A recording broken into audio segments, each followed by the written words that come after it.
당신은 정말 하나님만을 의지하고 있다고 자신할 수 있는가? 아니면 당신조차도 인식하지 못한 채 하나님보다 더 의지하고 있는 것들에 매달리고 있는 것은 아닌가? 당신의 기도가 막힌 이유, 영적 침체가 계속되는 이유, 내면의 공허함이 채워지지 않는 이유는 바로 여기에 있다. 당신은 하나님을 믿고 있다고 말하면서 실제로는 다른 것들을 더 의지하고 있는 것이다. 그것은 당신의 자아일 수 있고, 돈일 수 있으며, 관계일 수 있고, 당신이 쌓아온 명예나 이미지를 유지하려는 집착일 수 있다. 예레미야 17장 5절은 분명히 말한다. 여호와께서 이와 같이 말씀하시니라. 무릇 사람을 믿으며 혈육으로 그의 힘을 삼고 마음이 여호와에게서 떠난 그 사람은 저주를 받을 것이라. 당신은 하나님을 향해 기도하고 있지만 실상은 당신의 통장을 더 신뢰하고 당신의 능력을 더 붙들고 있으며 당신의 감정을 더 따라가고 있는 것이다. 당신이 문제 앞에서 제일 먼저 찾는 것이 사람인가, 돈인가, 전략인가, 아니면 하나님인가? 이 순서가 바로 당신의 신앙의 중심을 보여주는 거울이다. 많은 그리스도인들이 말로는 주님만 의지합니다라고 고백하면서도 실제 삶에서는 하나님 없이도 충분히 작동할 수 있는 시스템 안에서 살아가고 있다. 그리고 그 안에서 교묘히 포장된 우상들을 키우고 있는 것이다. 당신의 자녀가 당신의 우상일 수 있다. 당신의 배우자, 직장, 사역 자체가 하나님보다 더 중요해질 수 있다. 출애굽기 20장 3절. 너는 나 외에는 다른 신들을 내게 두지 말라. 이 명령은 단순히 불상이나 금송아지를 섬기지 말라는 뜻이 아니다. 당신의 마음 중심에 하나님 외에 절대 없어서는 안 될 것이 있다면 그것이 바로 당신의 신이다. 지금 당신이 상실을 두려워하는 것이 있다면 그것이 당신의 실제 믿음의 대상이다. 하나님은 당신이 그것을 믿음의 자리에 올려놓았다는 것을 아신다. 그래서 때로는 그걸 무너뜨리신다. 당신을 진짜 자유케 하기 위해서다. 사사기 6장에서 기드온은 미디안의 압제를 당할 때 포도주 틀 속에서 밀을 타작하고 있었다. 그는 하나님의 백성이었지만 환경에 눌려 숨어 있었고 실제로는 하나님의 능력보다 두려움을 더 의지하고 있었다. 그래서 하나님은 그를 불러내셔서 말하신다. 큰 용사여, 하나님은 당신의 현실보다 당신의 믿음을 보신다. 그러나 그 믿음이 왜곡되었을 때 하나님은 먼저 그것을 바로잡으신다. 하나님보다 더 의지하는 것을 드러내는 방법은 간단하다. 그것 없이는 당신이 불안해지고 그것을 잃는 것이 두렵고 그것이 흔들릴 때 하나님보다 그것을 먼저 붙잡고 싶다면 당신은 이미 하나님보다 그것을 더 의지하고 있는 것이다. 이사야 31장 1절은 말한다. 도움을 구하러 애굽으로 내려가는 자들은 화 있을진저 그들은 말을 의지하며 병거의 많음과 마병의 심히 강함을 의지하고 이스라엘의 거룩하신 이를 앙무하지 아니하며 여호와를 구하지 아니하나니 당신은 지금 어디를 향해 내려가고 있는가? 당신은 지금 무엇을 의지하고 있는가? 당신은 정말로 모든 것을 하나님께 맡기고 있다고 말할 수 있는가? 아니면 하나님을 믿는다는 말 아래 스스로를 유지하기 위한 세속적 기반을 계속해서 붙잡고 있는가? 지금 이 순간 당신이 포기할 수 없는 그것이 당신이 하나님보다 더 의지하고 있는 것이다. 예수께서는 마태복음 6장 24절에서 말씀하셨다. 한 사람이 두 주인을 섬기지 못할 것이니 혹이를 미워하고 저를 사랑하거나 혹이를 중히 여기고 저를 경히 여김이라. 너희가 하나님과 재물을 겸하여 섬기지 못하느니라. 여기서 말하는 재물은 돈 그 자체일 수도 있지만 더 본질적으로는 당신이 삶을 유지하기 위한 수단으로 여기는 모든 것을 말한다. 당신은 하나님과 그것을 동시에 붙들 수 없다. 하나님은 절대 당신의 삶에서 하나의 옵션으로 머무르지 않으신다. 당신이 진정으로 하나님을 의지한다면 그것은 당신의 선택과 반응에서 드러난다. 이기의 순간에도 말씀을 붙드는가, 기도의 자리로 가는가, 아니면 인간적 계산과 타협의 길을 선택하는가, 하나님보다 더 의지하는 것을 내려놓을 용기가 있는가. 그것은 단순한 믿음의 문제가 아니라 생명과 사명의 문제다. 지금 당신의 삶을 멈추고 진지하게 묻자. 나는 진짜 하나님을 의지하고 있는가? 아니면 하나님이라는 이름을 입에 담고 내 삶은 여전히 내가 지배하고 있는가? 지금 주님은 당신에게 도전하고 계신다. 모든 우상을 무너뜨리고 진짜 신뢰의 자리로 나아오라고. 당신은 더 이상 두 마음을 품고 살아갈 수 없다. 당신의 마음을 완전히 하나님께 드리라. 그러면 하나님은 당신이 기대하지 못한 방식으로 일하실 것이다. 하나님보다 더 의지하던 것을 내려놓을 때 진짜 자유가 시작된다. 진짜 은혜가 흐르기 시작한다. 이제는 선택해야 할 때다. 하나님을 온전히 신뢰할 것인가? 아니면 계속해서 불안과 염려와 통제로 삶을 붙들고 있을 것인가? 오늘 당신의 신앙을 무너뜨리고 있는 진짜 문제는 세상의 공격이 아니라 하나님보다 더 의지하고 있는 당신 안의 우상들이다. 그것을 부숴야 한다. 그것을 내려놔야 한다. 그때 비로소 하나님이 당신의 삶에서 진정한 주인이 되신다. 당신이 하나님보다 더 의지하고 있는 것을 정확히 알아차리기 위해선 그것이 언제, 어떤 방식으로 당신의 마음과 행동을 지배하고 있는지를 직면해야 한다. 아침에 눈을 떴을 때 제일 먼저 떠오르는 생각이 무엇인가? 그것이 바로 당신의 마음을 점령하고 있는 대상이다. 많은 이들이 하나님을 사랑한다고 말하면서 실제로는 안정감이라는 우상을 섬기고 있다. 당신이 직장을 잃는 것이 두렵고 관계가 무너지는 것이 불안하며 미래의 계획이 틀어지는 것에 절망하는 이유는 단 하나. 당신은 그것들 위에 자신의 정체성과 안식을 세우고 있기 때문이다. 그러나 시편 62편 1절은 이렇게 선포한다. 나의 영혼이 잠잠히 하나님만 바라며 나의 구원이 그에게서 나오는도다. 당신의 구원이 오직 하나님에게서 온다는 사실을 믿는다면 당신은 세상이 흔들려도 흔들리지 않을 수 있다. 그렇다면 왜 우리는 끊임없이 다른 것을 의지하는가? 그 이유는 단순하다. 눈에 보이는 것이 더 안전해 보이기 때문이다. 하나님은 종종 당신이 의지하던 것을 무너뜨리심으로써 진짜 신뢰의 대상으로 당신 자신을 드러내신다. 그렇기에 어떤 문이 닫힐 때 그것은 단지 실패나 패배가 아니라 하나님이 당신의 우상을 제거하고 계시는 신호일 수 있다. 당신이 집착하던 성공의 기회가 사라졌는가? 그것은 하나님이 당신의 정체성을 성공이 아니라 십자가에 두기를 원하시기 때문이다. 누군가와의 관계가 끊어졌는가? 그것은 당신이 그 사람을 통해 안정과 사랑을 얻으려 했던 것을 하나님이 끊어내신 것이다. 당신은 오직 하나님으로 충분해야 한다. 요한복음 15장에서 예수님은 포도나무 비유를 통해 가지가 열매를 맺기 위해선 포도나무에 붙어 있어야 한다고 하신다. 그 붙어 있음은 어떤 조건적인 신뢰가 아니라 생존 자체를 거는 절대적인 의존을 말한다. 당신은 지금도 하나님께 붙어 있다고 말하지만 실제로는 주일 예배와 큐티는 하나님께 붙어 있는 척하는 장치일 뿐 평소에는 여전히 당신 자신의 지혜와 계획에 매달리고 있다. 진짜 믿음은 위기의 순간 다른 선택지가 없어 보일 때 하나님 한 분만을 바라보는 것이다. 아브라함이 이삭을 제단에 올렸을 때 그는 자기 아들을 바친 것이 아니라 자기 안에 자리 잡고 있던 이삭이라는 이름의 우상을 죽인 것이다. 하나님은 바로 그 자리에 당신을 부르고 있다. 하나님보다 더 의지하는 것이 무엇인지 깨닫게 하시기 위해 때로는 당신을 외롭게 하시고 실패하게 하시며 기다리게 하신다. 당신은 하나님이 왜 이렇게 침묵하실까? 라고 묻지만 그 침묵 속에서 하나님은 당신의 마음을 더 깊이 파고들고 계신다. 그리고 말씀하신다. 너는 누구를 신뢰하고 있느냐? 만약 지금 당신이 어떤 문제를 해결하려는 모든 시도에도 벽에 부딪히고 있다면 그것은 단지 상황의 문제가 아니라 신뢰의 문제일 수 있다. 하나님은 당신의 삶에서 진짜 주인이 되기 원하신다.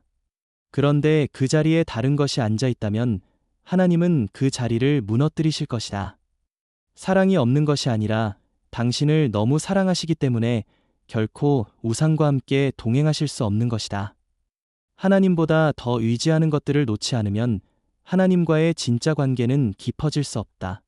지금 당신에게 필요한 것은 하나님 외에는 아무것도 붙들지 않겠다는 결단이다. 그 결단은 당신의 삶 전체를 바꿔 놓을 것이다. 당신은 이제 물어야 한다. 나는 무엇을 의지하고 있는가? 하나님께서 그 자리를 차지하실 수 있도록 내가 내려놓아야 할 것은 무엇인가? 이 질문 앞에서 정직하지 않으면 당신은 계속해서 하나님을 신뢰한다고 말하면서도 실제로는 공허함과 불안에 휩싸여 살아가게 된다. 지금, 바로 지금, 당신은 결단해야 한다. 당신의 마음 중심에 하나님 외에 어떤 것도 두지 않겠다는 영적 결단을 내릴 때 하나님은 당신의 삶 속에서 더 이상 침묵하지 않으시고 놀라운 방식으로 일하시기 시작하실 것이다. 당신이 지금까지 두려워하며 붙잡고 있던 그것을 놓는 순간 하나님은 당신 안에 진짜 자유를 부으신다. 그리고 그 자유는 세상이 줄 수 없는 참된 평안과 생명이다. 이제는 선택할 때다. 계속해서 두 주인을 섬기며 타협 속에서 흔들릴 것인가? 아니면 하나님 한 분만을 주인으로 모시고 전심으로 나아갈 것인가? 당신의 믿음은 당신의 선택으로 드러난다. 하나님은 지금 이 순간도 당신을 기다리고 계신다. 당신이 모든 우상을 무너뜨리고 오직 그분만을 붙들기 위해 다시 일어서기를. 우상이란 단순히 목상이나 물질이 아니라 당신이 하나님보다 더 신뢰하고 기대며 거기서 안정감과 의미를 얻으려는 모든 것이다. 그리고 이 우상은 겉으로 드러나지 않은 채 영혼 깊숙한 곳에 뿌리내리고 당신의 믿음을 갉아먹는다. 그래서 하나님은 그것들을 가차없이 드러내고 제거하신다. 당신이 그것이 우상인지도 모르고 붙들고 있기에 하나님은 사랑으로 충격을 사용하신다. 예기치 못한 상실, 설명할 수 없는 고난, 반복되는 실패, 이 모든 것은 당신 안에 감추어진 의지의 중심을 드러내기 위한 하나님의 방식일 수 있다. 하나님보다 더 중요하게 여겨지는 당신의 명예, 당신의 자녀, 당신의 비전, 당신의 사역조차도 그 자리에 하나님이 없다면 그것은 우상일 뿐이다. 다윗은 시편 139편 23절에서 하나님이여 나를 살피사 내 마음을 아시며 나를 시험하사 내 뜻을 아옵소서라고 기도했다. 이 기도는 단지 인도함을 구하는 간청이 아니라 하나님 외에 어떤 것을 의지하려는 본성을 죽이기 위한 자백이다. 당신도 동일한 고백이 필요한 순간이다. 당신이 지금 집착하는 그 무언가가 없으면 당신의 정체성이 무너질 것 같다면 그것은 더 이상 축복이 아니라 족쇄이며 하나님의 은혜를 가로막는 장벽이다. 하나님은 그런 장벽을 결코 두고 보지 않으신다. 그분은 당신이 그 안에서 죽어가길 원치 않으시기에 당신이 스스로 그 우상을 무너뜨리든지 아니면 그분께서 직접 무너뜨리시든지 반드시 제거하신다. 그래서 하나님은 때로 고통을 사용하신다. 그것이 바로 히브리서 12장에 말한 징계다. 주께서 그 사랑하시는 자를 징계하시고 그가 받아들이시는 아들마다 채찍질하심이라. 당신이 지금 겪고 있는 통증과 상실이 단순한 인생의 불행이 아니라 하나님께서 당신 안에 잘못된 의지처를 흔들고 계시는 징조라면 어떻게 하겠는가? 진정한 믿음은 고통 속에서 더욱 드러난다. 평안할 때 하나님을 신뢰하는 것은 쉽다. 그러나 아무것도 보이지 않을 때, 모든 문이 닫힐 때, 하나님 외에는 아무도 대답하지 않을 때, 그때 당신의 진짜 믿음이 증명된다. 그리고 그 믿음은 철저한 절단에서 시작된다. 하나님보다 더 의지했던 것을 단칼에 끊어내지 않으면 당신은 결코 성령의 충만함을 경험하지 못한다. 성령은 결코 우상과 함께 거하지 않으신다. 당신의 삶이 메마르고 기도가 막히고 말씀이 지루하게 느껴지는 이유는 하나님보다 더 의지하는 대상이 여전히 당신 안에 살아 숨쉬고 있기 때문이다. 그래서 하나님은 침묵하신다. 그분은 말씀하실 수 있지만 먼저 당신이 회개로 마음을 깨뜨릴 때까지 기다리신다. 이사야 신일곱장 15절은 이렇게 말한다. 지극히 높고 거룩한 곳에 거하며 또한 통회하고 마음이 겸손한 자와 함께 거하신다. 하나님은 높은 곳에 계시지만 동시에 당신의 깨어진 심령 안에 임하신다. 그러나 그 심령은 반드시 깨져야 한다. 그래서 당신이 지금 내려놓지 않으면 안 될 것들이 있다. 관계를 포기하라는 말이 아니다. 성공을 버리라는 뜻도 아니다. 그러나 그 어떤 것도 하나님보다 앞설 수는 없다는 것, 그 자리를 정리하지 않으면 결국 그 모든 것들이 당신을 파괴하게 될 것이라는 경고다. 지금 당신의 삶에서 하나님보다 더 큰 영향력을 행사하는 것이 있다면 지금 당장 내려놓아야 한다. 그것은 오늘, 지금 이 순간의 결단으로만 가능하다. 나중에 하지 않겠다. 내일은 없다. 성령은 지금 말씀하신다. 지금 내가 무너뜨리지 않으면 내가 무너뜨릴 것이다. 내가 자원하여 회개하지 않으면 내가 너를 깨뜨릴 수밖에 없다. 왜냐하면 나는 너를 끝까지 사랑하기 때문이다. 당신은 지금 하나님의 초청 앞에 서 있다. 당신 안에 있는 우상을 스스로 부수고 오직 하나님만을 왕으로 인정할 것인가? 아니면 계속해서 그것을 붙잡고 영적 침묵과 고통의 밤을 연장할 것인가? 이 선택은 당신의 전 인생을 결정할 수 있는 중대한 갈림길이다. 하나님께서 우상을 무너뜨리실 때 당신은 마치 삶 전체가 무너진 것 같은 절망을 경험할 수 있지만 그 잿더미 위에서 비로소 진짜 믿음의 기초가 놓이기 시작한다. 이것이 바로 하나님이 일하시는 방식이며 이것이 바로 요셉과 욥과 다윗과 바울이 걸어간 깊은 영적 전환의 길이다. 당신의 실패는 하나님께 버림받았다는 증거가 아니라 오히려 하나님께 선택받아 연단되고 있다는 증거일 수 있다. 요셉은 감옥에서 그 모든 인간적 기대와 자존심이 부서졌을 때 비로소 하나님의 음성을 들을 수 있었고, 다윗은 도망자의 신세로 들판을 떠돌던 시절에 진짜 왕의 심장을 얻게 되었으며, 욥은 모든 것을 잃은 후에야 이전에는 주에 대하여 귀로만 들었사오나 이제는 눈으로 주를 배움나이다 라고 고백했다. 그렇다. 진짜 깨달음은 부서짐 이후에 온다. 하나님은 당신을 낮추시는데 목적이 있는 것이 아니라 당신을 다시 세우시기 위해 낮추시는 것이다. 왜냐하면 당신 안에 쌓아왔던 교만, 자기애, 세상의 논리, 인간 중심의 신앙이 너무 두터워서 그것들을 허물지 않고는 성령이 거하실 수 없기 때문이다. 그렇기에 하나님은 당신이 이해할 수 없는 방식으로, 계획하지 않았던 타이밍으로 그 어떤 사전 경고도 없이 역사하신다. 이사야 55장 8절처럼 내 생각은 너희의 생각과 다르며 내 길은 너희의 길과 다르다는 말씀처럼 하나님의 전략은 인간의 전략과 충돌한다. 그래서 지금 당신이 느끼는 혼란은 반드시 하나님께서 일하고 계시다는 증거다. 하나님이 멈추셨다면 사탄도 멈췄을 것이다. 하지만 하나님이 움직이시기에 당신의 삶은 지금 뒤집히고 있는 것이다. 그런데 중요한 건 이것이다. 이 시기를 어떻게 반응하느냐에 따라 당신의 미래는 완전히 달라진다. 회복은 자동으로 오는 것이 아니다. 회복은 철저한 굴복과 순종, 그리고 이전의 방식들을 완전히 포기할 때에만 시작된다. 하나님은 새수를 낡은 부대에 붓지 않으신다.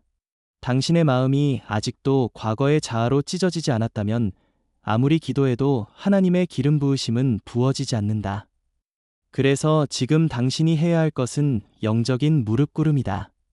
그 누구도 당신 대신 무릎 꿇어줄 수 없고 그 어떤 기도자도 당신의 고백을 대신해 줄 수 없다. 진짜 회복은 당신이 직접 하나님 앞에 나아가 하나님만으로 충분하다는 고백을 터뜨릴 때 시작된다. 그리고 바로 그 순간 하나님은 당신 안에 새로운 기초를 놓기 시작하신다. 인간적인 기준이 아닌 성령의 인도하심에 따른 삶의 원리를 심으시고 억지로 살아내던 믿음이 아니라 자발적인 순종으로 드러나는 신앙의 능력을 부어주신다. 그때부터 당신은 두려움 대신 확신으로 살게 되고 비교 대신 소명으로 움직이며 사람의 평가 대신 하나님의 음성만을 따라가는 영적 민감함을 회복하게 된다. 하지만 이 모든 것은 당신이 지금 이 순간 회개하고 무너져야만 가능한 일이다. 그러므로 지금 당신 안에 묻는다. 정말 하나님만으로 만족할 준비가 되었는가? 정말 모든 우상과 위안을 버릴 결단이 되어 있는가? 아니면 여전히 안전한 종교의 틀 안에서 하나님을 조종하고 싶어 하는가? 당신의 응답은 곧 당신의 인생을 결정짓는다. 하나님은 지금도 부르신다. 당신의 심령 깊은 곳을 흔들며 오직 자신만이 왕 되기를 원하시는 그분은 당신이 모든 것을 내려놓고 그분만 붙드는 자가 되기를 기다리고 계신다. 그리고 그 결단이 오늘 일어난다면 그 순간부터 당신은 하나님이 다시 세우는 사람으로, 이전과는 전혀 다른 차원의 영적 깊이와 권위를 소유한 자로, 세상을 변화시키는 존재로 살아가게 될 것이다. 혹시 당신은 하나님보다 더 깊이 의지하고 있는 무언가가 있다는 사실을 인정할 준비가 되어 있는가? 하나님은 출애굽기 20장 3절에서 너는 나 외에는 다른 신들을 내게 두지 말라 하셨지만 당신의 마음속에는 이미 수많은 작은 신들이 자리를 잡고 있지는 않은가? 당신은 무의식적으로 돈을 의지하고 있는가? 안전을 의지하고 있는가? 혹은 사람들의 인정을 갈망하며 그것을 하나님보다 더 소중히 여기고 있지는 않은가? 당신은 아마 이렇게 대답할지도 모른다. 나는 하나님만을 믿습니다. 그러나 진짜 시험이 올 때 당신의 마음은 무엇을 가장 먼저 움켜쥐는가? 마태복음 6장 24절은 경고한다. 한 사람이 두 주인을 섬길 수 없나니 당신이 진정 섬기는 대상은 위기 속에서 당신이 달려가는 그 무언가다. 돈이냐, 명예냐, 아니면 사람들의 인정이냐, 당신의 반응이 바로 당신의 신을 드러낸다. 당신이 하나님보다 더 의지하는 것을 알아차리는 첫 번째 증거는 두려움이다. 하나님은 두려움에 영을 주지 않으셨다. 디모데후서 1장 7절. 그런데도 당신은 계속해서 무엇을 잃을까봐 불안에 떨고 있는가? 돈이 사라질까봐, 직장을 잃을까봐, 사람들의 인정이 멀어질까봐 초조해하는가? 그렇다면 당신의 진짜 신은 하나님이 아니라 바로 그 대상을 향하고 있다는 경고신호다. 두 번째로, 당신이 하나님보다 더 의지하는 것은 당신의 시간을 보면 명백히 드러난다. 당신은 무엇에 가장 많은 시간을 쓰는가? 하나님의 임재를 구하는 데 시간을 투자하는가? 아니면 세상의 성공을 쫓는 데 시간을 허비하는가? 에베소서 5장 16절은 세월을 아끼라 때가 악하니라 명령하신다. 당신이 시간을 들이는 곳이 바로 당신의 마음의 왕좌다. 기도는 형식적으로 몇 마디 읽고 정작 하루 종일 머릿속은 세상 염려와 욕망으로 가득 차 있다면 당신의 진짜 신은 이미 하나님이 아니다. 세 번째로, 당신이 하나님보다 더 의지하는 것은 당신이 가장 쉽게 포기할 수 없는 것으로 드러난다.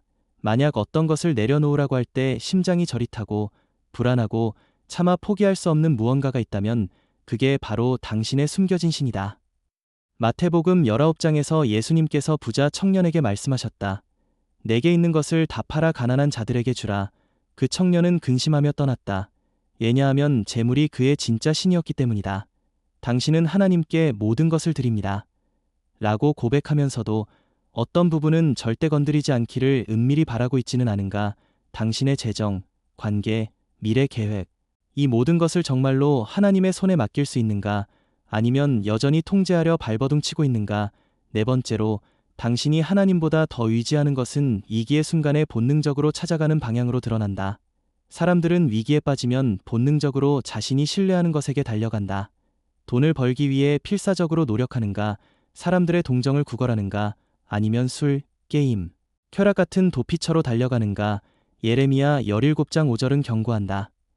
여호와를 의지하지 아니하고 육신을 그의 힘으로 삼으며 마음이 여호와에게서 떠난 자는 저주를 받을 것이라. 당신은 진짜 위기 때 하나님께 먼저 무릎 꿇고 부르짖는가? 아니면 다른 무언가를 먼저 찾는가? 마지막으로, 당신이 하나님보다 더 의지하는 것은 당신이 가장 크게 분노하는 영역을 보면 드러난다. 욕망이 좌절될 때 터져나오는 분노는 당신의 진짜 신을 드러낸다. 야고보서 4장 1대 2절은 이렇게 묻는다. 너희 중에 싸움이 어디로부터, 다툼이 어디로부터 나느냐? 너희 지체 중에서 싸우는 정욕으로부터 나는 것이 아니냐? 당신이 소유하고 싶은 것, 이루고 싶은 것, 인정받고 싶은 것이 막힐 때 분노가 솟구친다면 그 욕망이 바로 당신의 숨겨진 신이다.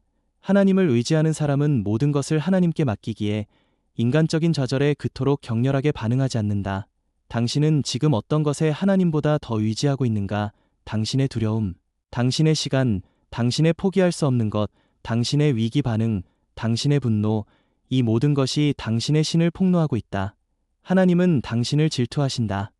출애굽기 34장 14절. 당신을 온전히 가지기 원하신다. 하나님은 당신이 그분 외에 어떤 것도 주인으로 삼지 않기를 원하신다. 오늘 당신은 과연 당신의 숨겨진 신들을 무너뜨리고 진짜 왕이신 하나님께 무릎 꿇을 용기가 있는가? 당신은 여전히 자신이 하나님만을 의지한다고 착각하고 있는가? 그렇다면 하나님이 당신의 삶에서 하나씩 거두어 가실 때 당신은 어떤 반응을 보이는가? 욥은 하루아침에 모든 것을 잃었지만 입술로 하나님을 원망하지 않았다. 욥기 1장 22절. 반면 당신은 작은 손실에도 절망하고 불평하며 하나님을 향해 등을 돌리려 하지 않는가? 당신이 하나님보다 더 의지하는 것은 풍요 속에서는 결코 드러나지 않는다. 오직 박탈과 고통의 순간에야 비로소 당신의 숨겨진 신들이 얼굴을 드러낸다. 하나님이 당신의 재정, 명예, 인간관계, 미래에 대한 확신을 빼앗아 가실 때 당신은 하나님 한 분만으로 만족할 수 있는가? 아니면 마음속 깊은 분노와 원망이 끓어오르는가? 당신이 하나님보다 더 의지하는 것은 당신이 가장 잃기 두려워하는 그것이다. 마태복음 6장 21절은 선포한다. 내 보물 있는 그곳에는 내 마음도 있느니라. 당신의 보물이 어디 있는지 냉정히 들여다보라. 그리고 당신의 진짜 신을 직면하라. 하나님은 당신이 진정한 자유를 누리기를 원하시기에 당신을 아프게 해서라도 잘못된 의존을 부수신다. 히브리서 12장 6절은 주께서 그 사랑하는 자를 징계하시고 말씀하신다. 하나님이 당신을 사랑하시기에 때로는 당신의 작은 신들을 무너뜨리는 고통스러운 과정을 허락하신다. 당신이 돈을 신뢰할 때 하나님은 당신을 궁핍으로 몰아넣으실 수 있다. 당신이 사람들의 인정에 집착할 때 하나님은 사람들의 배신을 허락하실 수 있다. 당신이 세상 성공을 신처럼 섬길 때 하나님은 당신을 실패로 이끄실 수 있다. 이 고통은 복수가 아니라 정화다. 당신의 영혼을 하나님 외에 의지할 것이 없는 자리로 이끄는 훈련이다. 하나님은 이사야 42장 8절에서 선언하신다. 나는 여호와라. 이는 내 이름이니라. 나는 내 영광을 다른 자에게 주지 아니하며. 하나님은 결코 당신의 마음을 우상들과 공유하지 않으신다. 하나님이 당신을 깨뜨리시는 것 같을 때 그것은 바로 하나님이 당신을 다시 빚고 계신 순간이다. 그러나 당신은 그 아픔을 거부하고 끊임없이 잃어버린 것을 되찾으려 발버둥치고 있지는 않은가. 당신은 하나님께 회복을 구하고 있지만 하나님은 회복이 아니라 당신의 전적인 항복을 요구하고 계신다. 하나님은 당신이 무너진 자리에서 다시 하나님만을 전심으로 갈망하기를 원하신다. 당신이 붙들고 있는 잘못된 의존을 놓기 전에는 결코 진정한 회복은 찾아오지 않을 것이다. 오직 하나님만을 전적으로 의지할 때 비로소 당신은 세상에 속박되지 않는 자유를 누릴 수 있다. 갈라디아서 5장 1절은 외친다.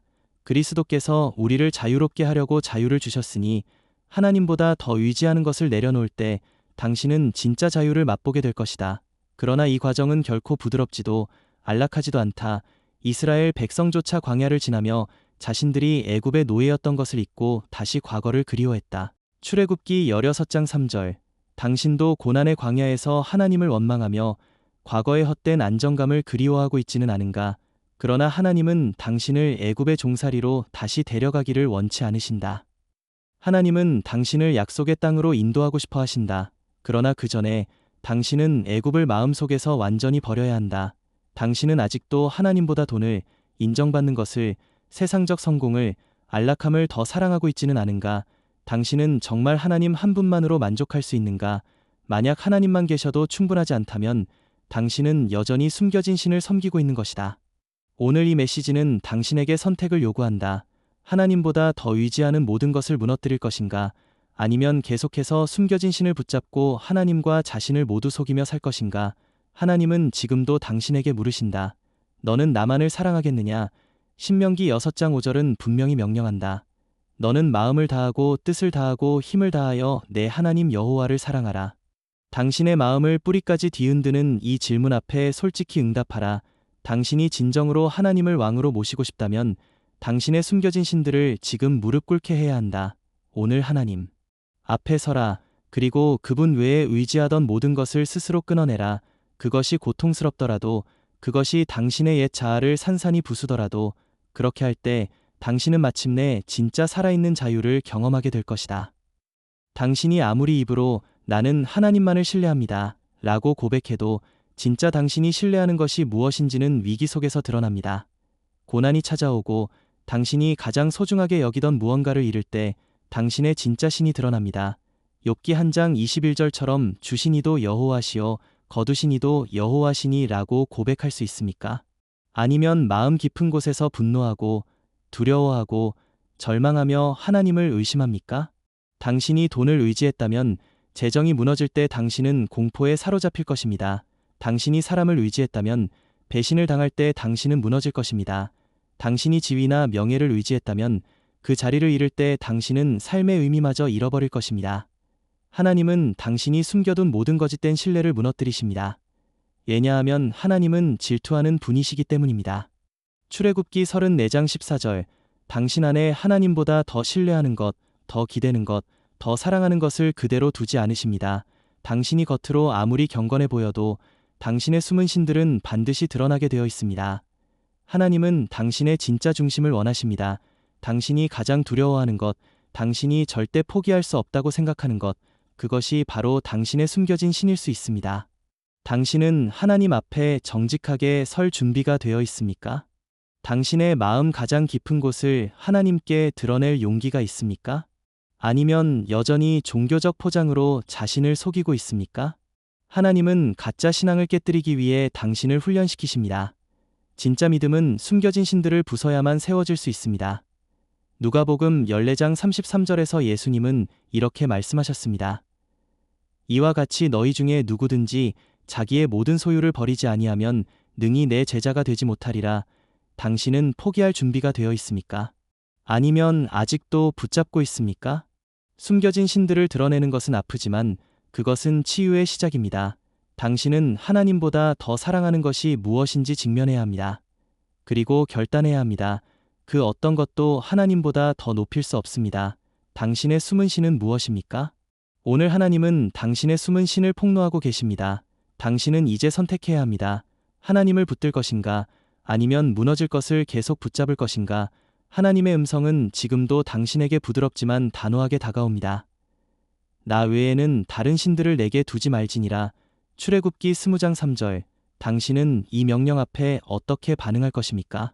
당신이 진짜 하나님의 사람으로 빚어지고 있다면 피할 수 없는 세 가지 고통이 당신의 삶을 관통할 것입니다. 첫 번째 고통은 외로움입니다. 하나님은 당신을 분리시키십니다. 사람들 속에 있지만 외로움을 느끼게 하십니다. 친구도, 가족도, 심지어 교회 공동체 안에서도 깊은 고독을 맛보게 하십니다. 왜냐하면 하나님은 당신의 의존을 사람에서 거두어 하나님께로만 향하게 하시기 때문입니다. 예수님조차 겟세마네 동산에서 제자들이 깨어있지 못한 가운데 홀로 기도하셨습니다. 마태복음 26장 40절. 당신이 하나님의 훈련 속에 있다면 누구도 당신의 고통을 완전히 이해하지 못할 것입니다. 두 번째 고통은 오해입니다. 당신은 진실을 말해도 왜곡될 것입니다. 선한 동기로 행동해도 비난받을 것입니다. 하나님이 당신을 다루실 때 세상과 때로는 신앙 공동체조차 당신을 오해하고 심판하게 하십니다. 모세가 백성을 이끌 때조차 백성은 끊임없이 원망하고 그를 거역했습니다. 민수기 14장 2절. 당신은 억울함 속에서 하나님만 바라보는 훈련을 받게 될 것입니다. 세 번째 고통은 끊임없는 기다림입니다. 하나님은 즉시 응답하지 않으십니다. 당신의 인내를 시험하시고 당신의 믿음을 연단하십니다. 아브라함이 약속을 받았지만 이삭을 얻기까지 25년을 기다렸던 것처럼 당신도 약속과 현실 사이에서 깨어지기를 반복하게 될 것입니다. 히브리서 6장 15절. 이 세 가지 고통은 고문처럼 느껴질 수 있지만 사실은 하나님이 당신을 위해 준비한 최고의 훈련 과정입니다. 하나님은 이 고통 속에서 당신을 연단하여 금보다 귀한 믿음으로 정결하게 만드십니다. 베드로전서 1장 7절. 당신은 지금 외롭습니까? 오해받고 있습니까? 기다림 속에 지쳐 있습니까? 그렇다면 포기하지 마십시오. 하나님은 결코 헛된 고통을 허락하지 않으십니다. 당신이 지금 견디고 있는 바로 그것이 하나님의 손에 의해 귀하게 사용될 재료가 되고 있습니다. 눈에 보이는 것에 속지 마십시오. 느끼는 감정에 휘둘리지 마십시오. 하나님의 손은 여전히 당신 위에 있으며 당신을 다듬고 계십니다. 고통 속에서도 하나님은 당신을 위해 일하고 계십니다. 지금 이 순간에도. 당신은 정말 하나님을 전심으로 의지하고 있습니까? 아니면 보이지 않게 다른 무언가에 기대고 있습니까? 하나님은 당신이 그분 외에는 어떤 것도 의지하지 않기를 원하시지만 현실 속에서 당신은 종종 돈, 사람, 성공, 심지어 자기 자신까지도 하나님보다 더 신뢰하며 살아가고 있습니다. 당신의 마음 깊은 곳을 들여다보면 알게 됩니다. 기도는 하지만 불안은 여전하고 찬양은 하지만 통제하고 싶어하는 마음은 사라지지 않습니다. 이것이 바로 당신이 하나님보다 다른 것을 의지하고 있다는 신호입니다. 예레미야 17장 5절은 이렇게 말합니다. 여호와께서 이와 같이 말씀하시되 사람을 믿으며 혈육으로 그의 힘을 삼고 마음이 여호와에게서 떠난 그 사람은 저주를 받을 것이라. 하나님은 사람에게 기대는 자를 저주받은 자라고까지 표현하십니다. 그런데 당신은 지금 누구를 의지하고 있습니까? 돈입니까? 당신은 재정이 흔들릴 때 신앙도 흔들립니까? 그렇다면 당신의 믿음은 하나님이 아니라 통장 잔액에 뿌리를 두고 있는 것입니다. 사람입니까? 누군가의 인정이나 도움이 없으면 불안하고 그들이 당신을 떠날까봐 두려워합니까? 그렇다면 당신은 사람을 통해 자신의 가치를 증명하려는 깊은 함정에 빠져 있는 것입니다. 자신의 능력입니까? 당신이 계획하고 계산한 대로 일이 풀려야만 안심이 되고 예상치 못한 상황이 오면 하나님께 묻기 전에 스스로 해결하려고 발버둥칩니까? 그렇다면 당신은 하나님을 믿는 것이 아니라 자신의 지혜를 믿고 있는 것입니다. 이것이 바로 잠언 3장 5절이 말하는 경고입니다. 너는 마음을 다하여 여호와를 신뢰하고 내 명철을 의지하지 말라. 그러나 당신은 여전히 명철을 의지하며 걱정하고 계산하고 기도는 마지막 수단으로 밀어놓고 있지 않습니까? 이처럼 하나님이 아닌 다른 것을 의지하면 반드시 나타나는 결과가 있습니다. 첫 번째, 내면의 끊임없는 불안과 공허입니다. 당신은 무엇을 붙잡아도 평안을 얻지 못하고 잠시 만족해도 곧 다시 허전함에 빠지게 됩니다. 두 번째, 신앙의 무기력과 혼란입니다. 입으로는 하나님을 찬양하지만 실제 삶에서는 하나님을 경험하지 못하고 신앙이 형식이 되어갑니다. 세 번째, 하나님의 훈련이 찾아옵니다. 하나님은 당신이 의지하고 있는 모든 가짜 기둥을 무너뜨리십니다. 돈을 잃게 하시고 사람에게 배신을 겪게 하시고 당신의 계획을 좌절시키십니다. 왜냐하면 당신을 진짜 믿음의 사람으로 빚어내시기 위해서입니다. 요셉이 그랬고 다윗이 그랬고 모세가 그랬습니다. 하나님은 당신에게도 똑같은 작업을 하십니다. 그래서 고통스럽지만 반드시 필요한 과정입니다. 히브리서 12장 6절은 말합니다. 주께서 그 사랑하시는 자를 징계하시고 그가 받아들이시는 아들마다 채찍질하심이니라. 당신이 지금 실패와 좌절 가운데 있다면 그것은 하나님의 징벌이 아니라 하나님의 사랑입니다. 당신이 하나님보다 다른 것을 의지하는 것을 끝장내기 위한 은혜의 채찍질입니다. 그렇다면 어떻게 해야 합니까? 먼저 자신의 마음을 정직하게 직면해야 합니다. 내 불안의 근원이 무엇인지, 내가 진정 어디에 소망을 두고 있는지를 하나님 앞에 솔직히 내려놓아야 합니다. 둘째, 의지하는 대상을 하나씩 끊어야 합니다. 돈에 대한 집착을 끊고, 사람의 인정에 대한 중독을 끊고, 내 계획에 대한 과도한 통제를 끊어야 합니다. 그리고 셋째, 고백하고 선포해야 합니다. 하나님, 나는 이제 주만 신뢰하겠습니다. 주만 나의 피난처요, 주만 나의 공급자이십니다. 이것이 시편 62편 5절의 고백입니다. 나의 영혼아 잠잠히 하나님만 바라라. 물은 나의 소망이 그로부터 나오는도다. 당신이 진심으로 하나님을 신뢰하기 시작할 때 비로소 하늘 문이 열리고 하나님이 예비하신 진짜 축복이 흘러오기 시작합니다. 그리고 당신은 알게 될 것입니다. 하나님을 전심으로 의지하는 자는 절대 실망당하지 않는다는 것을 이제 당신은 결단해야 합니다. 여전히 세상의 헛된 기둥을 붙잡겠습니까? 아니면 오직 하나님만을 붙들겠습니까? 당신은 왜 하나님을 믿는다고 말하면서도 실제로는 눈에 보이는 것을 더 신뢰합니까? 이것은 단순한 약점이 아니라 영적인 전쟁입니다. 사탄은 당신의 믿음을 약화시키기 위해 끊임없이 유혹합니다.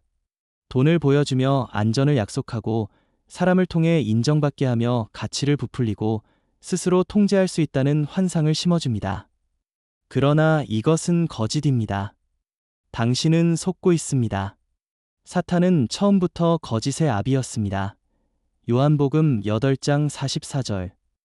그리고 당신이 하나님 외의 것을 의지할 때마다 영적으로 깊은 함정에 빠지게 됩니다.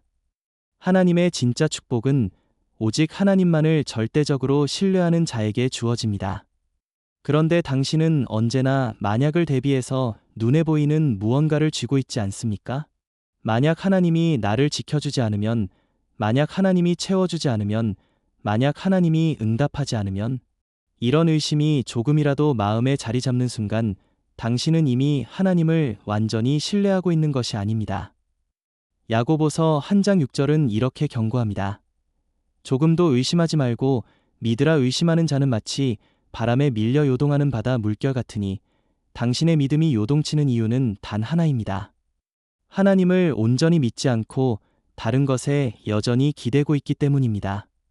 그리고 하나님은 반드시 그 기대는 대상을 무너뜨리십니다. 왜냐하면 당신이 가짜 기초 위에 신앙을 세우기를 원치 않으시기 때문입니다. 이 과정은 고통스럽습니다. 하나님이 당신의 돈을 거두실 수 있습니다. 하나님이 당신이 의지하던 인간관계를 허물 수 있습니다. 하나님이 당신의 자존심을 철저히 깨뜨릴 수 있습니다. 그러나 이 모든 것은 당신을 망하게 하려는 것이 아니라 당신을 살리려는 것입니다. 요한복음 15장 2절은 말합니다. 물은 내게 붙어 있어 열매를 맺지 아니하는 가지는 아버지께서 그것을 제거해 버리시고 하나님은 제거하십니다. 잘라내십니다. 당신 안의 모든 우상을 깨뜨리십니다. 당신이 고통스러워 눈물 흘릴 때 하나님은 냉정하게 말씀하십니다. 나는 내가 오직 나만 신뢰하기를 원한다. 그러므로 당신이 지금 겪고 있는 이 깨짐과 낮아짐은 은혜입니다. 하나님이 당신을 포기하지 않으셨다는 증거입니다. 문제는 당신이 이 하나님의 손길을 어떻게 해석하느냐에 달려 있습니다. 원망하고 분노하면서 더 움켜쥐려 하겠습니까? 아니면 모든 것을 내려놓고 하나님께 완전히 항복하겠습니까? 당신이 스스로 모든 걸 내려놓을 때까지 하나님은 계속해서 흔드십니다. 왜냐하면 하나님은 절대로 경쟁하지 않으시기 때문입니다. 하나님은 당신의 삶에서 가장 위대한 것이 아니라 오직 하나뿐인 것이 되기를 원하십니다. 이사야 42장 8절은 말합니다. 나는 여호와라. 이는 내 이름이라. 나는 내 영광을 다른 자에게 내 찬송을 우상에게 주지 아니하리라. 하나님은 결코 자신의 영광을 당신이 의지하는 다른 것과 나누지 않으십니다. 그래서 하나님은 지금도 당신을 부수고 계십니다. 그리고 그 부서짐 속에서 진짜 자유가 시작됩니다. 돈이 없을 때 비로소 당신은 하나님이 진짜 공급자이심을 깨닫게 됩니다. 사람들이 떠날 때 비로소 당신은 하나님이 진짜 친구이심을 경험하게 됩니다. 당신의 계획이 모두 무너질 때 비로소 하나님의 완전한 계획이 열리기 시작합니다. 그러므로 두려워하지 마십시오. 이사야 41장 10절은 말합니다. 두려워하지 말라. 내가 너와 함께 함이라. 놀라지 말라. 나는 내 하나님이 됨이라. 내가 너를 굳세게 하리라. 참으로 너를 도와주리라. 참으로 나의 의로운 오른손으로 너를 붙들리라. 하나님은 당신을 훈련시키지만 동시에 당신을 붙들고 계십니다. 당신이 포기하지 않고 오직 하나님만 붙잡기로 결단할 때 상상할 수 없는 부흥이 당신 삶에 시작될 것입니다. 그러므로 지금 이 순간 모든 의지하던 것들을 내려놓고 하나님께만 마음을 집중하십시오. 그리고 선포하십시오. 하나님, 나는 이제 오직 주만 바라봅니다. 이것이 진정한 신앙의 시작입니다. 당신이 정말 하나님을 신뢰한다고 말하면서도 왜 여전히 눈에 보이는 성공과 안정의 마음이 끌립니까? 이것은 단순한 취향이 아닙니다. 당신의 영혼이 무엇을 사랑하는지 드러내는 심각한 지표입니다. 하나님은 분명히 말씀하셨습니다. 마태복음 6장 24절, 한 사람이 두 주인을 섬기지 못할 것이니 그런데 당신은 이 세상의 시스템과 하나님을 동시에 붙들려 하고 있습니다. 당신이 돈을 필요로 하는 것은 문제가 아닙니다. 하지만 당신이 돈을 더 신뢰할 때 그것이 바로 우상이 됩니다. 하나님보다 돈이 당신을 더 안심시키고 하나님보다 사람들의 인정이 당신을 더 가치 있게 느끼게 하고 하나님보다 당신 자신의 능력이 더 믿을 만해 보인다면 이미 당신은 속고 있는 것입니다. 이 세상의 것들은 일시적입니다. 요한일서 2장 17절은 분명히 경고합니다. 이 세상도 그 정욕도 지나가되 오직 하나님의 뜻을 행하는 자는 영원히 거하느니라. 당신이 집착하는 모든 것들은 결국 사라질 것입니다. 그러나 당신은 여전히 그것들을 움켜쥐려 애쓰고 있습니다. 당신은 혹시 지금 마음속 깊은 곳에서 이렇게 속삭이고 있지 않습니까?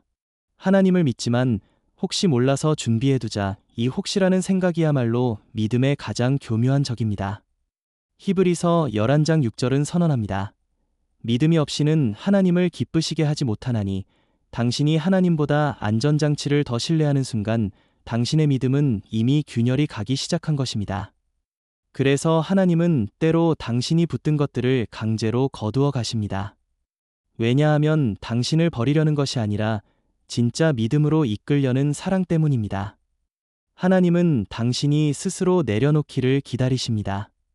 그러나 당신이 내려놓지 않는다면 결국 하나님이 직접 개입하십니다. 그리고 그 개입은 대개 고통스럽습니다. 하나님은 집요하게 당신의 마음을 하나님 외의 것들로부터 떼어내십니다. 이것이 바로 하나님의 거룩한 훈련입니다. 이사야 48장 10절은 이렇게 말합니다. 보라, 내가 너를 연단하였으나 은처럼 하지 아니하고 고난의 풀무불에서 너를 택하였노라. 하나님은 당신을 고난의 풀무불 속으로 밀어 넣으십니다. 왜냐하면 거기서만 당신은 순수한 믿음으로 단련되기 때문입니다. 당신이 고난 중에 외치는 그 절규는 사실 하나님의 사랑의 증거입니다. 하나님은 당신이 힘이 빠진 그 순간을 기다리십니다. 당신이 더 이상 의지할 사람이 없고, 더 이상 의지할 재물이 없고, 더 이상 자신을 지탱할 계획도 없을 때, 비로소 하나님이 당신의 유일한 소망이 되십니다. 그리고 그때야말로 진짜 기적이 시작됩니다. 하나님은 쓰러진 자를 다시 일으키시고, 철저히 깨어진 자를 통해 자신의 영광을 드러내십니다. 고린도후서 12장 9절은 이렇게 선포합니다. 내 은혜가 내게 족하도다이는 내 능력이 약한 데서 온전하여짐이라. 당신이 약해질 때 바로 그때 하나님의 능력이 당신 안에서 가장 강력하게 나타납니다. 그러므로 오늘 당신에게 묻습니다. 당신은 정말 하나님을 전부로 삼고 있습니까? 아니면 여전히 하나님 플러스 무언가를 붙들고 있습니까? 하나님은 당신에게 묻고 계십니다. 나 하나면 충분하지 않느냐? 당신은 이 질문에 정직하게 답해야 합니다. 그리고 진심으로 고백해야 합니다. 주님, 이제는 주님만으로 충분합니다. 이것이 믿음의 본질입니다. 이것이 구원의 길입니다. 그리고 이것이 승리의 시작입니다. 더 이상 변명하지 마십시오. 더 이상 미루지 마십시오. 지금 이 순간 모든 것을 내려놓고 오직 하나님만을 붙들기로 결단하십시오. 당신이 그 결단을 내릴 때 하나님의 하늘문이 당신을 위해 열릴 것입니다. 당신은 그렇게 쉽게 불안해합니까? 정말 하나님을 신뢰한다면 작은 일에도 요동하는 그 불안은 어디서 오는 것입니까? 당신의 불안은 당신이 무엇을 진짜 의지하고 있는지 보여주는 가장 솔직한 거울입니다. 만약 당신이 재정 상황이 흔들릴 때마다 하나님보다 은행 잔고를 먼저 확인하고 있다면 이미 당신의 신뢰는 흐려지고 있습니다. 예레미야 17장 5절은 경고합니다. 무릇 사람을 믿으며 육신으로 그의 힘을 삼고 마음이 여호와에게서 떠난 그 사람은 저주를 받을 것이라. 당신이 하나님 외에 무언가를 힘으로 삼을 때 당신은 이미 영적 저주의 길 위에 서 있는 것입니다. 하나님은 결코 당신의 인생의 경쟁자가 되기를 원하지 않으십니다. 하나님은 당신의 삶에서 하나의 옵션이 아니라 전부가 되기를 원하십니다. 그분은 질투하시는 하나님이십니다. 출애굽기 34장 14절. 하나님이 직접 말씀하셨습니다. 당신이 하나님보다 더 신뢰하는 모든 것, 돈, 사람, 지위, 재능, 심지어는 종교적 행위조차도 하나님 앞에서는 무력한 것입니다. 그래서 하나님은 당신이 의지하는 것들을 하나하나 흔드시기 시작합니다. 왜냐하면 그 모든 의지처를 무너뜨려서라도 당신을 하나님 앞으로 다시 끌어오고 싶어 하시기 때문입니다. 이 과정을 통해 하나님은 당신의 믿음을 순수하게 만드십니다. 순수한 믿음은 아무것도 붙들지 않고 오직 하나님만을 붙드는 것입니다. 히브리서 12장 27절은 말합니다. 모든 피조물은 흔들려서 없어질 것이고 오직 흔들리지 않는 것만이 남게 될 것이다. 하나님은 당신의 삶을 뒤흔드십니다. 당신의 인간관계를 흔드시고 당신의 계획을 무너뜨리시고 당신이 의지했던 재정 기반을 흔드십니다. 그리고 그 모든 것이 사라진 후에도 남아있는 단 한 가지, 그것이 바로 진짜 믿음입니다. 당신이 지금 겪고 있는 혼란과 아픔이 바로 그 증거입니다. 하나님이 당신을 포기하셨기 때문이 아니라 오히려 당신을 포기하지 않으셨기 때문입니다. 당신이 붙들고 있는 우상들은 눈에 보이지 않을 수도 있습니다. 어떤 사람에게는 자기 자신이 우상입니다. 자신의 능력, 자신의 판단, 자신의 통제를 하나님보다 더 신뢰합니다. 그러나 잠언 3장 5절은 분명히 명령합니다. 너는 마음을 다하여 여호와를 신뢰하고 내 명철을 의지하지 말라. 당신이 아무리 똑똑해도 아무리 준비가 철저해도 결국 하나님의 인도하심 없이는 아무것도 보장할 수 없습니다. 그러므로 지금 당신의 마음을 점검해야 합니다. 당신은 무엇을 신뢰하고 있습니까? 어떤 위기 상황에서 당신이 제일 먼저 떠올리는 것은 무엇입니까? 돈입니까? 사람입니까? 전략입니까? 아니면 하나님입니까? 당신의 응급 반응은 당신의 진짜 믿음을 드러냅니다. 하나님은 당신이 말로만 믿는 것을 원하지 않으십니다. 하나님은 당신이 실제로, 전적으로, 흔들림 없이 하나님을 신뢰하기를 원하십니다. 그리고 이 신뢰는 단순한 선언이 아니라 매 순간의 선택입니다. 하나님은 지금도 당신의 삶을 면밀히 살피고 계십니다. 그리고 당신에게 물으십니다. 내가 나보다 더 사랑하는 것이 무엇이냐?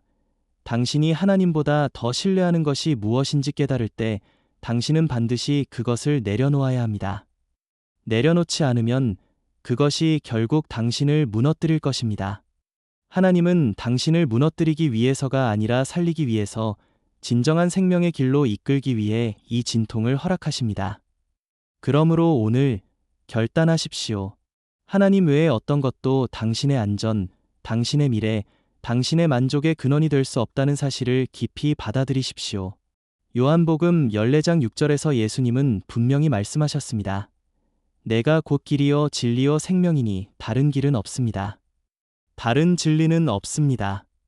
다른 생명은 없습니다. 당신은 하나님 한 분이면 충분합니다.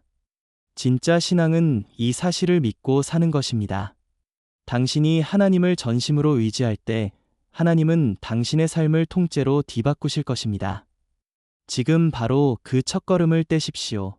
오직 하나님을 붙드십시오. 그리고 그분께 당신의 모든 신뢰를 맡기십시오. 당신은 언제 마지막으로 하나님 앞에 무릎을 꿇고 진심으로 주님, 저는 아무것도 아닙니다 라고 고백했습니까? 혹시 당신도 모르는 사이에 마음 깊은 곳에서 스스로를 신뢰하고 있지는 않았습니까? 교만은 조용히, 은밀히, 아무도 모르게 당신의 영혼을 좀먹습니다. 하나님보다 자신을 더 의지하게 만드는 가장 치명적인 함정이 바로 교만입니다. 잠언 16장 18절은 강력하게 경고합니다. 교만은 패망의 선봉이여 거만한 마음은 넘어짐의 앞잡이니라. 당신은 교만이 없다고 생각할지 모릅니다. 하지만 생각해 보십시오. 당신이 실패했을 때 하나님 앞에 먼저 무릎 꿇기보다 스스로 해결책을 찾으려고 몸부림치지 않았습니까? 그것이 바로 교만입니다. 하나님보다 당신 자신의 판단과 방법을 신뢰하는 것, 그것이야말로 하나님 앞에 가장 심각한 반역입니다. 하나님은 당신이 무너지는 것을 보고 싶어 하시는 것이 아닙니다. 오히려 당신이 교만의 가면을 벗고 진짜 믿음으로 서기를 원하십니다. 그래서 때때로 하나님은 당신을 낮추십니다. 계획이 실패하게 하시고 사람들에게 거절당하게 하시고 모든 문이 닫히게 하십니다. 왜냐하면 당신이 스스로의 힘으로는 아무것도 할 수 없다는 것을 깨닫게 하기 위해서입니다. 그리고 이 과정을 통해 당신은 진짜 의지해야 할 분이 누구인지 알게 됩니다. 베드로전서 5장 6절은 이렇게 권면합니다. 그러므로 하나님의 능하신 손 아래에서 겸손하라. 때가 되면 너희를 높이시리라. 하나님은 당신이 스스로 높아지는 것을 절대 허락하지 않으십니다. 하나님만이 당신을 높이실 수 있습니다. 그러므로 당신의 영혼을 철저히 낮추십시오. 하나님 앞에서 모든 교만을 내려놓고 오직 주님의 은혜만을 붙드십시오. 때로는 당신이 가진 재능조차도 교만의 도구가 될 수 있습니다. 사람들이 당신을 칭찬할 때 당신은 속으로 생각합니다. 나는 잘하고 있어. 나는 괜찮아. 하지만 진실은 그렇지 않습니다. 당신이 오늘 숨쉬는 것도, 오늘 이 순간까지 살아있는 것도 모두 하나님의 은혜입니다. 고린도전서 4장 7절은 이렇게 묻습니다. 내게 있는 것 중에 받지 아니한 것이 무엇이냐? 내가 받았은즉 어찌하여 받지 아니한 것 같이 자랑하느냐? 당신이 가진 모든 것은 하나님께 받은 것입니다. 그런데 왜 당신은 받은 것을 가지고 스스로를 신뢰하고 있습니까? 지금 당신의 마음을 점검하십시오. 당신은 무엇을 근거로 자신감을 가지고 있습니까? 경력입니까? 재능입니까? 지식입니까?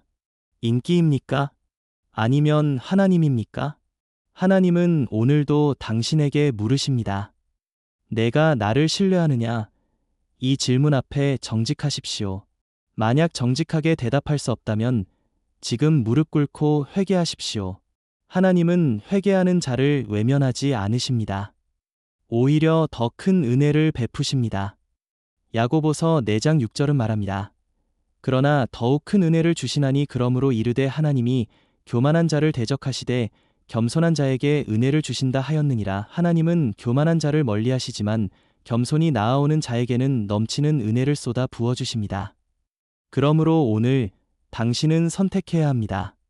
스스로를 붙들 것인가? 아니면 하나님을 붙들 것인가? 세상이 말하는 자기 확신은 당신을 무너뜨릴 것입니다.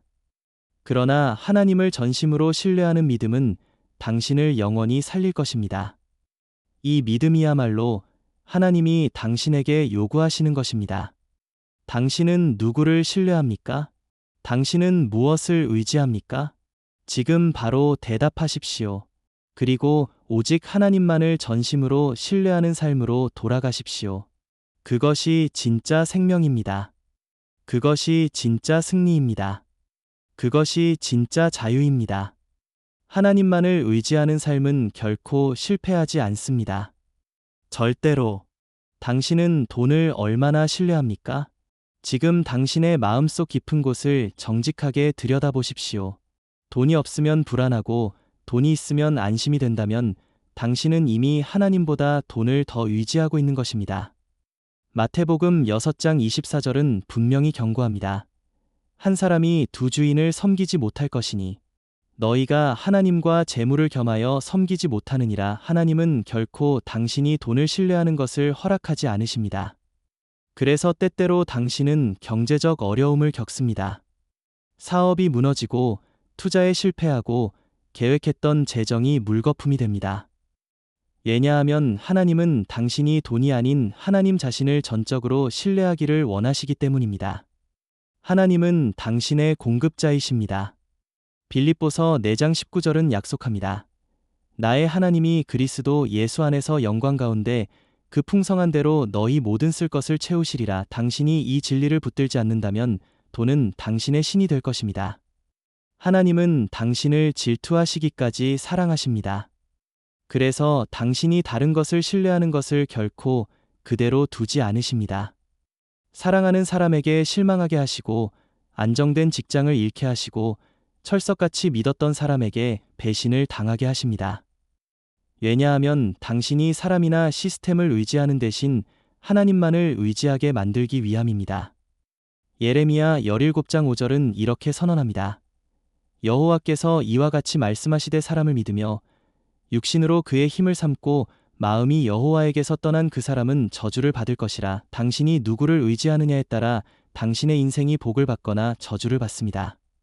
지금 당신은 무엇을 의지하고 있습니까? 잔고입니까?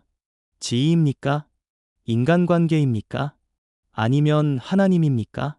하나님은 때때로 우리의 의지하는 것들을 철저히 무너뜨리십니다. 왜냐하면 오직 그분만이 우리의 참된 반석이시기 때문입니다. 시편 18편 2절은 선포합니다. 여호와는 나의 반석이시요 나의 요새시요 나를 건지시는 이시요. 당신의 인생이 흔들리는 이유는 당신이 모래 위에 집을 지었기 때문입니다. 사람, 돈, 시스템은 모두 모래와 같습니다. 겉으로는 단단해 보이지만 폭풍이 오면 순식간에 무너집니다. 그러나 하나님 위에 세운 인생은 어떤 폭풍이 와도 결코 무너지지 않습니다.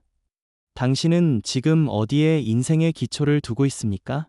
하나님을 신뢰한다는 말만 하고 실제로는 돈을 더 붙들고 있지는 않습니까? 하나님은 오늘도 당신에게 말씀하십니다. 나를 신뢰하라. 나만을 신뢰하라. 당신이 가진 것을 하나하나 내려놓을 때 당신은 비로소 진정한 자유를 경험하게 됩니다.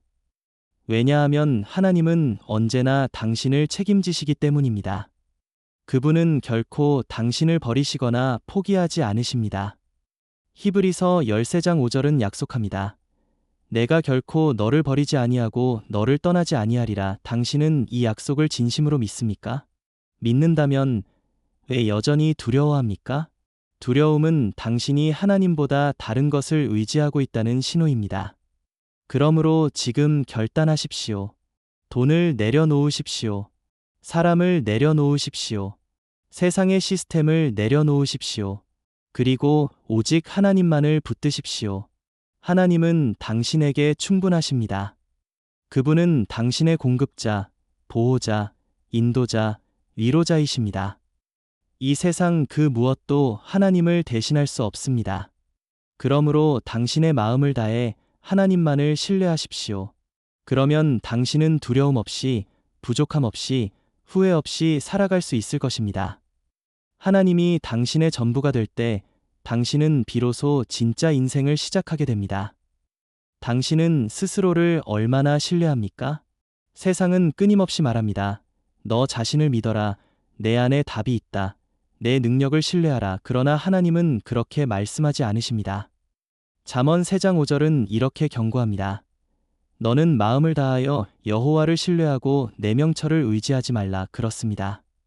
당신의 지혜, 당신의 경험, 당신의 감정은 결코 하나님을 대신할 수 없습니다. 문제는 당신이 무너지는 이유가 바로 여기에 있다는 것입니다. 스스로 옳다고 생각하고 스스로 충분하다고 착각하는 순간 당신은 이미 무너지는 길로 들어선 것입니다. 하나님은 당신이 스스로를 의지하는 교만을 무너뜨리기 원하십니다. 그래서 실패를 허락하시고 좌절을 허락하시고 계획이 산산조각 나는 것을 허락하십니다. 당신은 지금 왜 이렇게 답답하고 막막합니까? 바로 스스로를 의지했기 때문입니다. 자신의 능력을 신뢰하면 신뢰할수록 하나님은 더 깊은 무력함을 경험하게 하십니다. 왜냐하면 하나님은 당신이 그분 없이 아무것도 할 수 없다는 사실을 깨닫게 하시기 때문입니다. 요한복음 15장 5절은 선언합니다. 나를 떠나서는 너희가 아무것도 할 수 없음이라. 이 진실을 깨닫지 못하면 당신은 끊임없이 실패할 수밖에 없습니다. 하나님은 당신을 무력하게 만드십니다. 당신이 아무것도 할 수 없음을 깨닫고 오직 하나님만을 의지하게 만들기 위해서입니다. 그래서 때로는 당신의 재능이 통하지 않고 당신의 인맥이 도움이 되지 않으며 당신의 계획이 허물어집니다. 그 모든 과정을 통해 하나님은 당신을 다시 하나님의 무릎 앞으로 끌어가십니다. 당신은 지금 무엇을 붙들고 있습니까? 당신의 지식입니까? 당신의 논리입니까? 당신의 경험입니까? 아니면 하나님의 말씀입니까? 이사야 55장 8절은 말씀합니다. 내 생각은 너희 생각과 다르며 내 길은 너희 길과 다름이니라. 당신의 계획은 아무리 완벽해 보여도 하나님의 계획 앞에서는 아무 의미가 없습니다. 그러므로 지금 스스로를 신뢰하는 교만을 내려놓으십시오. 하나님을 신뢰하십시오. 당신이 연약함을 인정할 때 하나님은 당신을 강하게 만드십니다.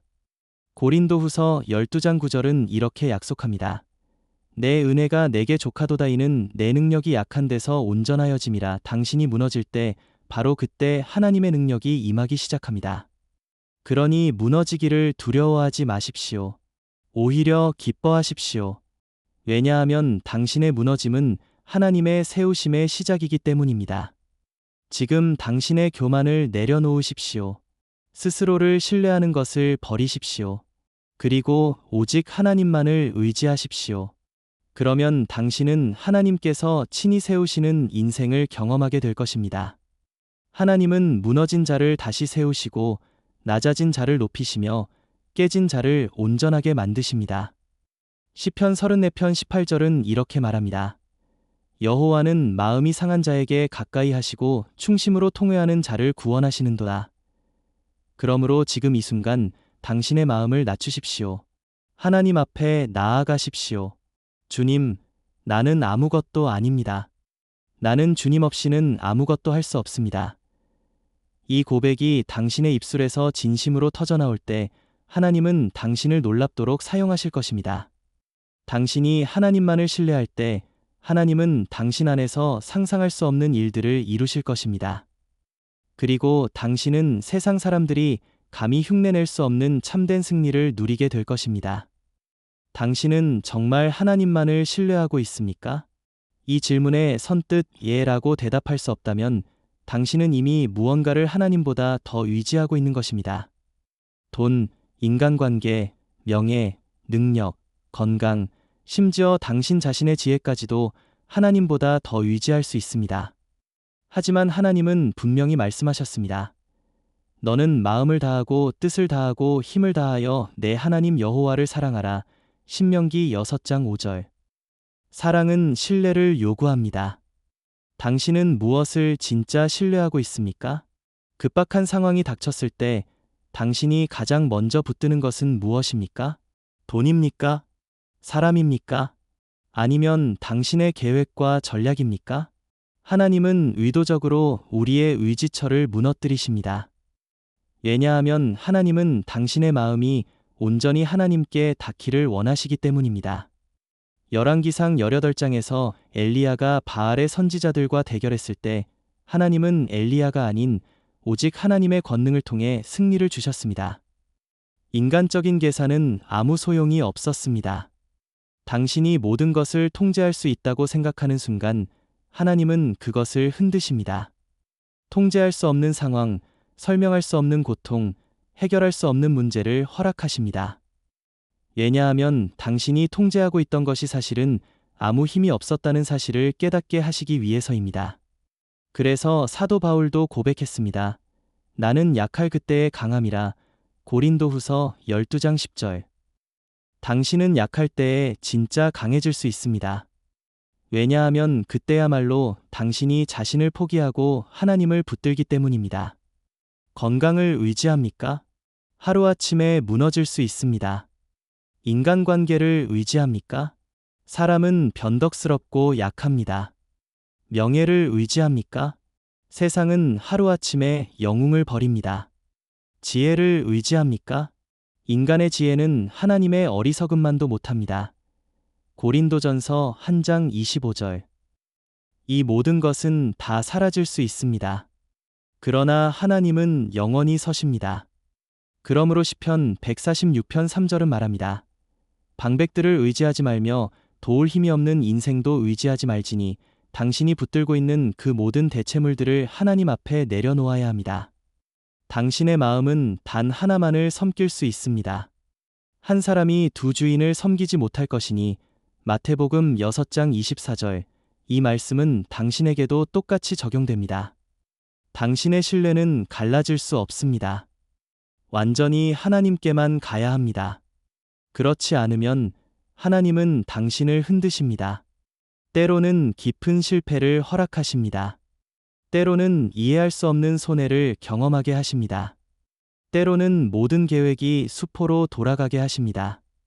왜냐하면 당신을 망치려고가 아니라 당신을 구하시기 위해서입니다. 히브리서 12장 6절은 이렇게 선언합니다. 주께서 사랑하시는 자를 징계하시고 그가 받으시는 아들마다 채찍질하심이라. 하나님의 징계는 사랑의 증거입니다. 하나님은 당신을 포기하지 않으십니다. 그래서 끝까지 당신을 다듬으십니다. 끝까지 당신의 의지를 꺾고 당신의 신뢰를 하나님께로 돌리십니다. 그리고 그 훈련이 끝났을 때 당신은 이전과는 전혀 다른 사람이 됩니다. 인간적인 계산을 신뢰하지 않는 사람, 물질적 안정에 목매지 않는 사람, 사람의 평가에 흔들리지 않는 사람, 오직 하나님의 말씀에만 움직이는 사람. 이것이 하나님이 세우고자 하시는 당신의 모습입니다. 당신이 하나님만을 의지할 때 하나님은 당신을 통해 하나님의 능력을 드러내실 것입니다. 당신이 모든 것을 잃은 것 같을 때 하나님은 진정한 승리를 허락하실 것입니다. 당신이 철저히 부서진 그 자리에서 하나님은 새 일을 시작하실 것입니다. 보라, 내가 새 일을 행하리니 이제 나타낼 것이라. 이사야 43장 19절. 이 약속은 바로 당신을 위한 것입니다. 그러므로 두려워하지 마십시오. 지금 당신이 겪고 있는 무너짐은 실패가 아니라 하나님의 초대입니다. 하나님만을 의지하는 새로운 삶으로 들어오라는 강력한 초대입니다. 이제 결단해야 합니다. 하나님을 전심으로 신뢰하시겠습니까? 아니면 여전히 눈에 보이는 것에 매달리겠습니까? 당신이 하나님을 온전히 신뢰할 때 하나님은 당신을 통해 당신이 상상할 수 없는 일을 이루실 것입니다. 그분은 능히 하십니다. 에베소서 3장 20절은 선포합니다. 우리 가운데서 역사하시는 능력대로 우리가 구하거나 생각하는 모든 것에 더 넘치도록 능히 하실 이에게 그렇습니다. 지금 이 순간 당신이 포기할수록, 당신이 내려놓을수록 하나님은 더 크고 놀라운 일을 시작하십니다. 그러므로 오늘, 지금, 이 자리에서 하나님 앞에 진정한 고백을 드리십시오. 주님, 나는 주님만을 신뢰합니다. 내 돈도, 내 명예도, 내 능력도, 내 인간관계도 아무것도 주님보다 의지하지 않겠습니다. 이 고백이 당신의 심장이 될 때 하나님은 당신을 하나님의 영광의 통로로 사용하실 것입니다. 이것이 바로 하나님께서 오늘 당신에게 원하시는 것입니다.